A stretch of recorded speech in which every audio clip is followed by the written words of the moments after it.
All right, there is some spiritual battle going on right now. Okay. I've been trying to read this and record it and send it out. I keep messing up when I'm reading because the enemy does not want me to read it. But God's already verified to me to read this. So, just because I'm going through spiritual battle right now, and spiritual battle, that's what some of it looks like. When you're trying to do and read something to the public about the Lord and help them, that's what happens. You get distracted, your mind starts to race like mine, and then I was looking around, getting distracted. So, yes, it is a very big warfare going when we are trying to record our stuff for y'all. We love yins, and it's worth it. You guys are worth it. Now let's do this again. Here we go. And let's see if it does it again.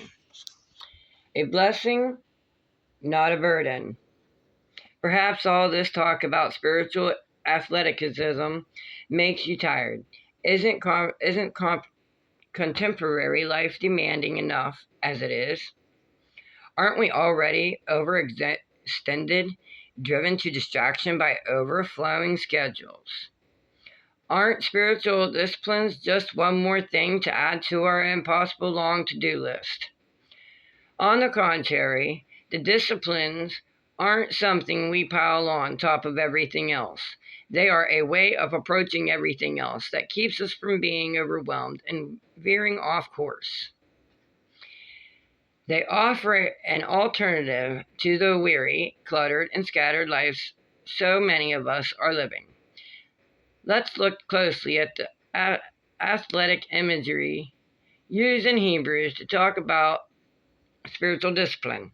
Let us all lay aside every weight and the sin that clings so closely, and let us run with perseverance the race that is set before us, looking to Jesus, the pioneer and perfectioner of our faith. Discipline always seems painful rather than pleasant at the time, but later it yields to peaceful fruits of righteousness to those who have been trained by it.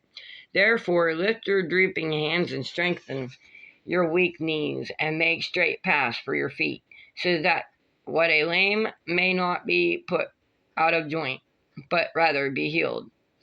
12:1 through 2, 11 through 13.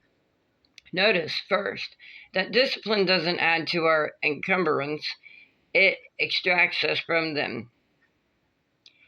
Though discipline, we lay aside every weight, which leads to freedom. Second, discipline doesn't wear us out. Instead, it strengthens the parts of us that are drooping and heals the parts that are lame. Discipline builds fortitude. Third, discipline doesn't dissipate or distract us. Instead, it directs and presses us towards Jesus, the pioneer perfectioner of our faith. Discipline gives us focus.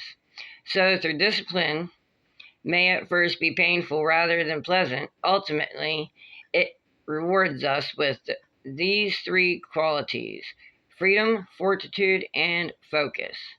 I'm going to switch the camera around so you can see the questionnaires if you want to write them down.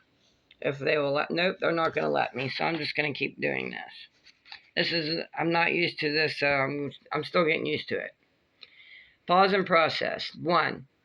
Does anything in the paragraphs you just read surprise you or challenge your previous understanding of spiritual disciplines?